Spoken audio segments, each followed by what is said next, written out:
जात नाही, पण निश्चय केला महाराज काही हो गडा म्हणला. आता असंही गेलो आणि तसंही गेलो. आता आपल्याला फक्त प्रयत्न करणं आपलं कर्तव्य आहे. म्हणून त्यानं विचारलं तू कोण आहे. कोण? मेंढराच्या पिलाने विचारलं सिंहाला तू कोण आहे. ते म्हणला मी सिंह आहे, जंगलाचा राजा, मला सिंह म्हणतात. बरं बरं. त्याने विचारलं तू मध्ये कोण आहे. त्या मेंढराच्या पिलाने विचारलं तू असणारा जंगलाचा राजा असेल तर मी देखील मेष राजा हो. काय म्हणायचं मधी मेष राजा म्हणजे मेंढराचा मी राजा आहे. त्यानं विचार केला सिंहानं, अरे आतापर्यंत हे शब्द मी ऐकलेलं नाही आणि आतापर्यंत मेष राजा मला भेटला नाही, पण माझ्या अगोदर घरामध्ये आला की आपल्याला मारल्याशिवाय राहत नाही. बरं मला कोण म्हणाला सिंह तेवढे शब्द ऐकले आणि सिंह पळून गेला. ते कशाचं बळ झालं महाराज. फक्त एक त्याने निश्चय केला होता की आपण आता या ठिकाणी धडपणा करायचा आहे आणि याच्याशिवाय आपल्याला आता गत्यंतर नाही. म्हणून तो कोण निश्चयाचे बळ. हा निश्चय करा तुम्ही प्राप्त झाल्याशिवाय राहत नाही. चला एक पुन्हा दृष्टांत भजन करा.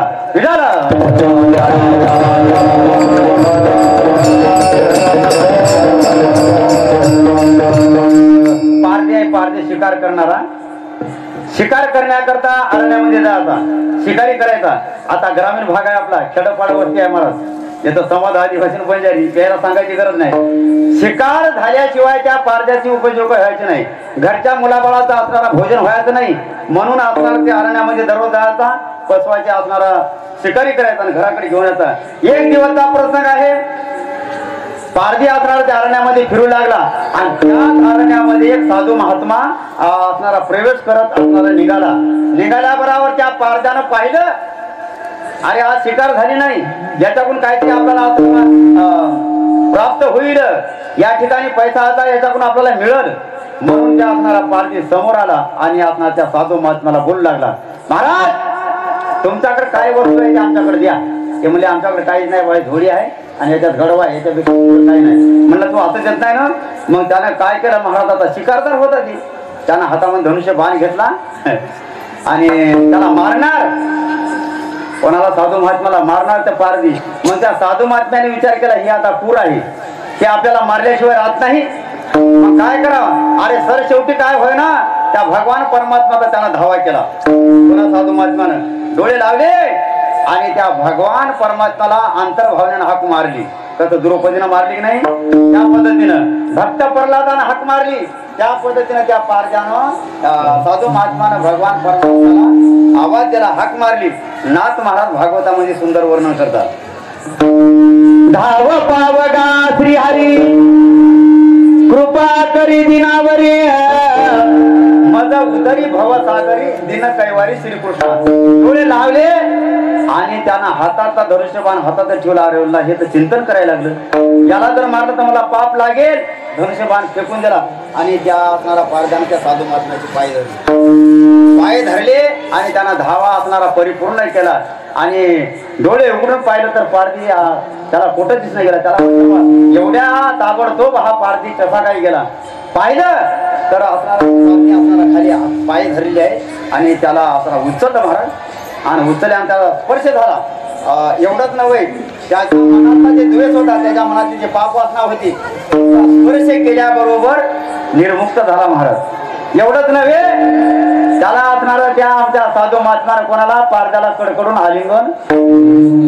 आमचे वारकरी की नाही, पहा ना तुम्ही आपल्यासारखं रामराम करत नाही. आता रामराम चालेल सध्या बरं आहे. याच्या पुढे आजू बापू 10 वर्षानं 5 वर्षानं नुसत्या माना हलवू दिलं. माना हलवची आता अर्थ की पुढच्या जन्मामध्ये मी सरटा होणार आणि कुपटावर उभं राहणार. काय होईल महाराज, पहिला काळ होऊन गेला, दोन्ही हात जोडायचे आणि रामकृष्ण हरी म्हणायचं, म्हणजे तुझा राम माझ्यामध्ये आहे असं, म्हणजे एकमेकाचा आदर होता. आणि आमच्या पंढरपूरची जे प्रथा पाहिली नाही का, तुकोबाराला पंढरीची जाणा नाही अभिमान, पाहिल्या बरोबर पाया पडतात मला पंढरपूरला. पण साधू महात्मा तसं नाही, जे आनंदाचे भेटले, आपुलकीचे भेटले, माझी या जातीचे मधो भेटो कोणी आणि आवडीची धरी पुरविलं. मिठी मारली कडकडून, मिठी मारल्या बरोबर त्याच्या मनामधला जेवढा अहंकार होता, जेवढी पाप वासना होती, जेवढा क्रोध होता, तेवढा निर्मुक्त झाला. आलिंगन संताची या दिव्य झाले माती काया, मस्तक हे पाया महाराज आलिंगन झालं आणि त्या पारध्यानं त्या महात्म्याला विनंती करायला सुरुवात करू लागली, महाराज तुम्हाला एक विचारू का? ते म्हणले, महाराज विचारा ना. एवढा तुमचा पाप वासना होती, एवढा तो कूर होता, ते निर्मुक्त झालं, आता सात्विक भाव उत्पन्न झाला ना, विचार. ते म्हणलं, महाराज एक करा ना, तुमच्या साधू महात्म्याचे पाय माझ्या घराला लावा ना, मला पुनीत करा ना. कोण म्हणायला? पारधी. कोणाला म्हणायला? साधू महात्म्याला. ते म्हणलं, ठीक आहे, चल तुझ्या घराला येतो. घरी गेलो महाराज, पाय धुवायला पाणी दिलं, सन्मान केला आणि त्याला पुन्हा विचारू लागला, महाराज एक विचारू? ते मला विचार. आणि तिथून आलो, तुझ्याकरता आलो आणि मला एवढंच करायचं आहे. काय करायचं? झाडू संतांचे आदर आणि भरले जग, उच्चिष्टाचा भाग शेत उरले. आम्ही दुसरं काही करण्याकरता नाही, फक्त एवढंच काम करण्याकरता आलो आणि एवढ्याच कामासाठी मी तुझ्या दारामध्ये म्हणलं, महाराज तुम्ही जर आमच्या घरचं जर पाणी पिलं तर आम्हाला आनंद होईल, आमच्या असणारा मनाला समाधान वाटेल. ते म्हणला, ठीक आहे, काय हरकत नाही. पुन्हा म्हणला, अधिक विचारू? ते म्हणला, महाराज विचारा ना. तुम्ही आमच्या घरात आलं आणि भोजन जर केलं तर महाराज आमचा असणारा लाभ आमच्या पदरामध्ये पडतं, असं साधू महात्म्याच्या वाक्यातून आम्ही ऐकलं. तुम्ही जर आमच्या घरी असणार 2 घास जेवण केला तर आम्हाला आनंद वाटेल. तुकोबाराय म्हणतात, सज्जनाच्या घरचे बळे अन्न आणि बळेच घ्यावे मागून. म्हणजे सज्जन माणसाच्या घरचं अन्न बळच म्हणजे असणारा घ्यावा, असं त्या तुकोबारायची भाषा आहे. पण सृजनाचं जर असेल ना, अजिबात त्याच्या असणारा अन्नाला स्पर्श सुद्धा करू नका. विठ्ठल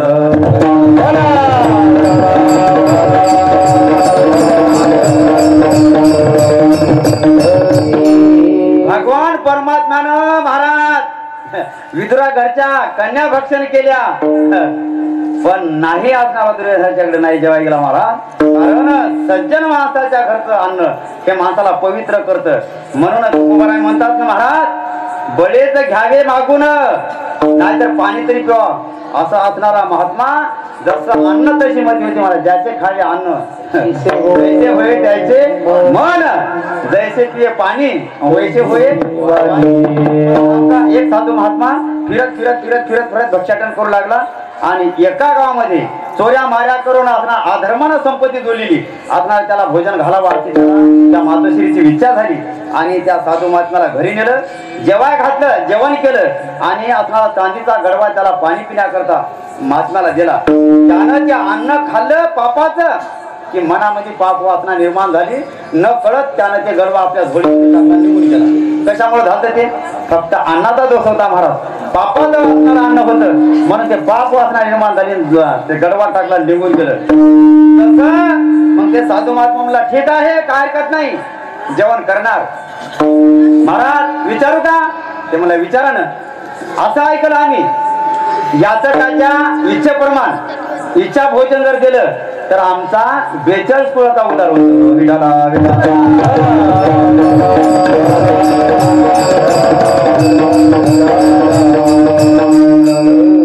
सांगा तुमची काय इच्छा आहे? आता बी असणारा वारकऱ्याला म्हणतात की नाही, काय जेवाय करायचं, काय जेवणार तुम्ही नेमकं? इच्छा भोजन. आता साधू महात्मा होता, कशाची इच्छा आली महाराज? त्याला काही गरज नाही, पण याचा आग्रह होता, इच्छा भोजन मागा, तुम्हाला काय हवा येते. साधू महात्मा एक म्हणला, 2 म्हणला, त्या पुन्हा त्या पारध्यानच बोलायला सुरुवात केली. कारण याच्या घरात काय होतं? ना तांदूळ, ना गहू, ना ज्वारी, ना डाळ. याच्या घरात फक्त काय मांसाशिवाय हरकाशिवाय काहीच भेटायचं नाही. कारण व्यवसाय पारध्याचा. ते म्हणला, याला काही समजून झालं, याला आपण वर्णन करून सांगावं. कोणाला? साधू महात्म्याला. कोण म्हणायला? पारधी. सांगा महात्माजी, तुम्हाला सस मारून आणून देऊ मांजर. आता इथं सांगायचं नव्हे, पण ती इच्छा भोजन म्हणायला लागलं. कारण याची सारखा असणार व्यवसाय त्याचा होता ना. आता आपण म्हणू आपल्याकडे धान्य असल्यामुळे काय लागतं ते सांगा. सांगा. हरण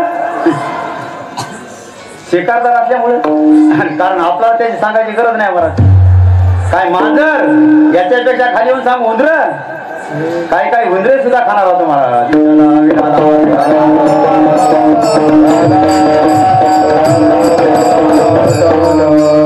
साधू महात्मा एक नाही, 2 नाही, 3 नाही, काही नाही महाराज. ते काय म्हणाले हे त्याला काही समजलं. काय उंदीर मारू का, सस मारू का, मांजर मारू का, हरण का, रोई, अजिबात काहीच नाही.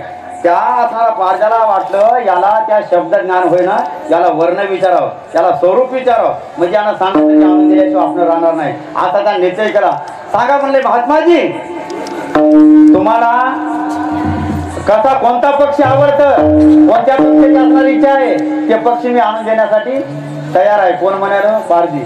त्यावेळेस त्या महात्म्याचा असा प्रकाश पडला याच्या मनामध्ये आहे, मला जे लागते ते देणार ना, ते मला देणार का? हे मला देणार. माझं वचन आहे महाराज, मी आता खोटं बोलणार नाही. सर्व पाप होता, मनामधला दृष्ट भाव होता, निघून गेला. आता तुम्ही म्हणलं तेवढं आणून द्यायला मी तयार आहे. मी असणारा प्रतिज्ञा करतो, वचन देतो. आता आश्वासन नाही, वचन. मग मला ठीक आहे, मी सांगतो ते पक्ष आणणार. ते मला हो, पक्षाचा रंग आहे काळा सावळा, सावळा असणारा रंग आहे त्याचा. बरोबर, ठीक आहे. सांगा पुढं. पितांबर नेसलेला आहे, ठीक आहे. त्याच्या पुढं गळ्यामध्ये वनमाळा आहे. बरोबर, सांगा महाराज झाले का? नाही नाही, मला अजून एक आहे, डोक्यावर सोन्याचा मुकुट आहे आणि हे पक्षी मला आवडतं, हे आणून दे. महाराज त्यानं हात जोडले, प्रतिज्ञा केली. महाराज महात्माजी, मी पक्षी आणल्याशिवाय आणणार नाही, माझी प्रतिज्ञा आहे. आणि पक्षी आणला तरच पाण्याचा असणारा थेंब घेईल, अन्नाचा कण घेईल, नाहीतर असणारा प्राण त्याग करील, असा निश्चय केला. त्या महात्माचे जे पाय पडले ते धनुष्य बाण घेऊन अरण्यामध्ये निघाला. मला सकाळी सकाळी निघाला, दिवसभर फिरला. असला पक्षी त्याला दृष्टीला पडे ना. पण काय त्या जंगलामध्ये काय भेटलं? असं तर भेटलं, हरण भेटला, मांजर भेटला, रोई भेटले, पण त्यानं सांगलेल्या वर्णाचा पक्षी त्याच्या दृष्टीला पडलाच नाही. दिवस गेला, रात्रीला महाराज कासावीस झाला, एका झाडाखाली बसला, रात्र काढली. दुसऱ्या दिवशी पुन्हा प्रवास सुरू केला की पक्षी असणारा आपला पाहिल्याशिवाय, असा धरल्याशिवाय घराकडे परत जाणार नाही. साधू महात्मा घरी उपाशी आहे. साधू महात्म्याला वचन दिलं, वचन पूर्ण करण्याकरता मी अरण्यामध्ये आलो. दुसरा दिवस गेला महाराज, रात्र झाली. रात्र झाल्यावर निराश झाला, आता पक्षी भेटत नाही गेला. म्हणला आपला असणारा हे देह निरार्थक झाला, प्रतिज्ञा केली आणि साधू महात्मा उपाशी आहे. विठाल विठाल.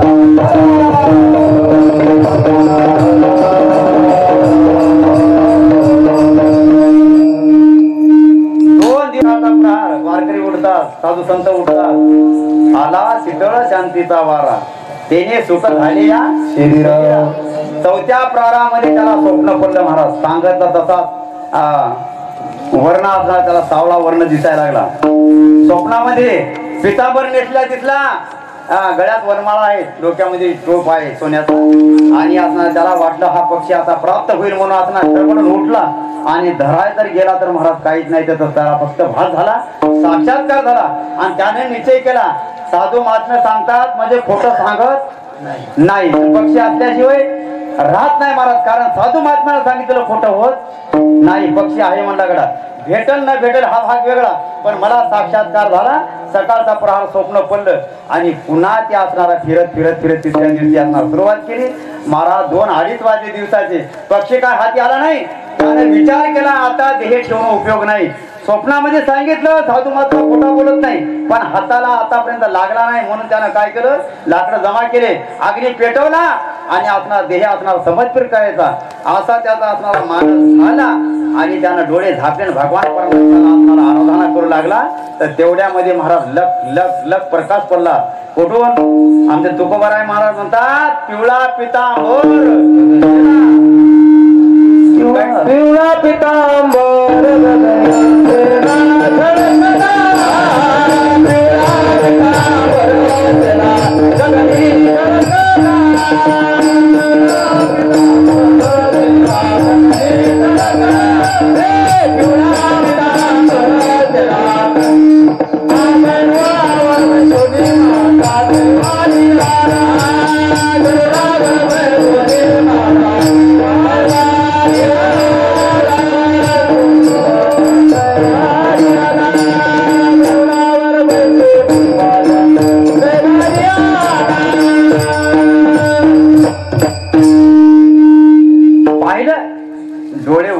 तर महाराज गरुडावर बसून पिवळा पितांबर केला गगनी झळकला, गरुडावर माझा परमात्मा त्याची निष्ठा पाहिली, मनामध्ये तळमळ पाहिली, मनामधला भाव पाहिला. आणि असणारा ते पक्षी खांद्यावर बसला कोणाच्या, त्या पारद्याच्या. आणि त्यानं पाहिलं आणि पायाला धरलं त्या पक्षाच्या. आणि असणारा खाली ठेवलं आणि त्या पक्षाच्या पायाला बांधलं आणि फरकटच घराकडे घेऊन आला महाराज. कोण? पारधी. कोणाला? हा, भगवान परमात्मा. अरे सावळा वर्ण आहे, पितांबर आहे, गळ्यामध्ये वनमाळा आहे, टोप आहे, पण निश्चय झाला त्यानं असणारा अटॅक केला आणि त्याच्या हस्तगत लागला, पायाला बांधलं आणि फरफडत घरी आणलं. घरी दारामध्ये असणारा झाडाला बांधलं. कोणाला? त्या पक्षाला भांडण. सासू महात्म्या पुढे हात जोडले, महाराज मला क्षमावत आहे, 3 दिवस तुम्हाला उपाशी ठेवलं, पण पक्षी आणला 3 दिवसात. अरे आम्ही इतके दिवस असणार आयुष्य घातलं, आता स्वप्नामध्ये नाही, आणि तू 3 दिवसामध्ये मी सांगते, तुम्ही सांगितलेलाच पक्षी आणला.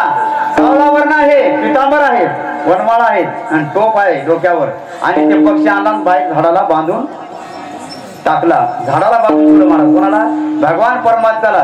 त्या महात्म्याची, त्या असणारा पारद्याची निष्ठा परिपक्व होती महाराज, म्हणून भगवान परमात्म्याला बांधून टाकलं. त्यानंच भांडलं. एवढं नव्हे तर आमच्या जनाबाईनं सुद्धा भगवान परमात्म्याच्या गळ्याला दोरी बांधली. कोण? जनाबाई. भक्तीच्या जोरावर भगवान परमात्म्याला बांधलं. घरीचा जोर म्हणजे महाराज असं असणारा भक्तांना धरलं आणि त्या साधू महात्म्याला विनंती केली, सांगा पक्षी आणला म्हणल्यावर त्यांना डोळे उघडले. महाराज विचार करू लागला, आम्ही एवढं आयुष्य घातलं, एवढ्या आयुष्यामध्ये असणारा आमच्या हातात झाला नाही, आम्हाला ते प्राप्त झालं नाही, आणि यानं आणला. ते म्हणला खोटा आहे, झाडाला बांधून टाकलं. म्हणलं सांगा याच्या भोजन तुमचं आणलं, पण आता कसं, जित्त शिजवू का कापून शिजवू? काय म्हणायचे? त्याला काय माहित आहे? भगवान परमात्मा आहे, देव आहे, त्याला काय माहित आहे? त्याला काही माहित नाही. ते म्हणला सांगा ना, त्याला जित्त शिजवायचं का कापून शिजवायचं? ते म्हणला आणला, हो चल म्हणला भेटीला. पाहत तर भगवान परमात्मा महाराज टुकू त्या भक्ताच्या अधीन झाला आणि त्या महात्म्याकडे पाहू लागला आणि महात्माजी म्हणू लागला, महाराज योगी याच्या ध्यानी नातूडची. अरे योग्याच्या ध्यानामध्ये ये नातू, आणि या असणारा पाट्याच्या अधीन झाला. त्यानं सांगितलं तुमची कामिक भक्ती होती, निष्काम भक्ती नव्हती, याची निष्काम भक्ती होती, म्हणून मला याच्या असणारा प्राप्त व्हावं लागलं. म्हणजे एवढा असणार त्या निश्चय केला आहे, भगवान परमात्मा येणार निश्चय केला, म्हणून ते असणार त्याच्या हस्तगताला तुकोबारांचा निश्चयाचे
तुका म्हणे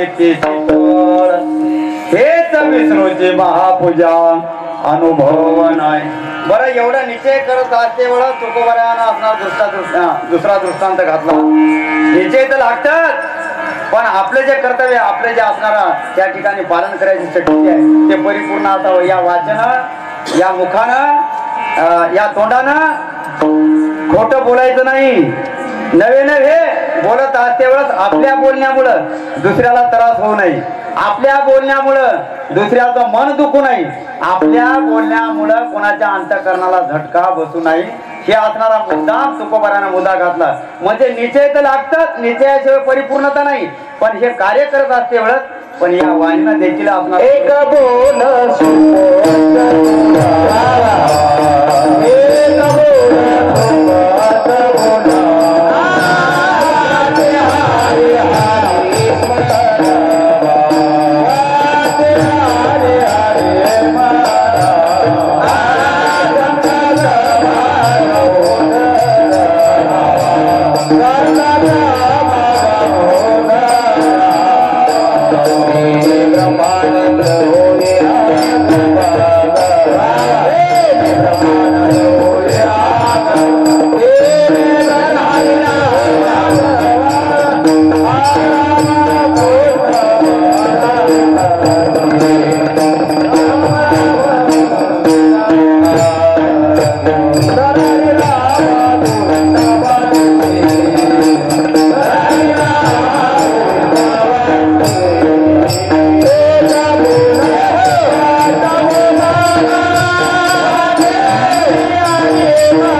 या वाणीनं मधुर चांगलं गोड बोला ना महाराज.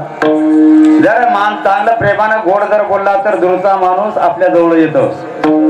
आणि याच वाणीनं निंदा नाराजी केली मूर्खा जर काढलं तर जवळचा माणूस दूर जात. कशाचा परिणाम आहे महाराज? फक्त वाणीचा. माऊली ज्ञानेश्वरी म्हणजे सुंदर वर्णन करतात. सात आणि मवाळ मिथुने आणि रसाळ शब्द दैसे कल्लोळ अमृताचे. अरे आपल्या वाणीतच असणारा पाप आणि पुण्य आहे. निदान आले ते करा. पाप झाल्याशिवाय राहत नाही. नाही तुम्हाला बकरी मारायची गरज नाही, नाही कोंबडे मारायची गरज नाही, कोंबडे कापायची गरज नाही. का महाराज? त्याच्यापेक्षा पाप या वाणीचं जास्त आहे. विठाला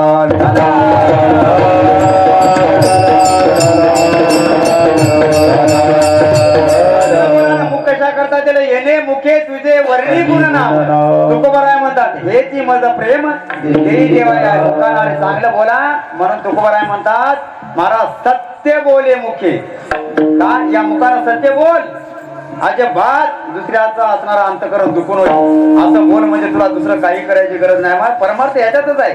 परमार्थ काय? भगवे वस्त्र घालायचं, अरण्यात जायचं, त्याला परमार्थिक म्हणत नाही. त्याला असणारा कोणता त्याग म्हणत नाही. महाराज आपल्या त्या कर्तव्यामध्ये पालन करा. आपल्या ज्या वाट्याला काम आहे, आपल्या ज्या असणारा वाट्यामध्ये जे असणारा जे घडणार आहे ना तेवढं निश्चय करा. म्हणजे झाला तुमचा परमार्थ. विठाला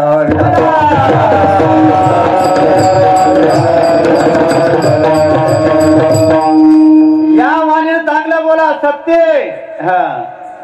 काय? अजिबात दुसरं काही बोलू नका. बोलण्याची नाही काही एका देवाविना. बोलण्याची नाही एका देवाविना काही. महाराज या वाणीने फक्त बोलणार आहोत. आपण फक्त एकच त्या भगवान परमात्म्याच्या नामस्मरण येतं. भगवान परमात्म्याचं गुणगान गायचं म्हणजे या वाणीची पवित्रता आहे. या मुखाची शोभा आहे. आता काय करता? हे मुख म्हणजे आमचे नाथ महाराज फार असणारा शिवाय देतात. महाराज बापाचे सर्पाचे हे गिळ जेव्हा नव्हे काळ. महाराज या जर वाणीनं भगवान परमात्म्याचं नाव जर नाही घेतलं ना ते वारुळ माहित आहे ना, शेताच्या धुऱ्यावर काटाला राहते, धुऱ्यावर राहतं, त्याच्यामध्ये सापाशिवाय दुसरं काही राहत नाही. तसं या वाणीनं जर असणार चांगलं बोललं, चांगलं नाही असणार सत्कर्म बोललं, दुसऱ्याला असं प्रेमाला जर नाही बोललं, तर त्या पद्धतीचं असणारा आपलं मुख आहे.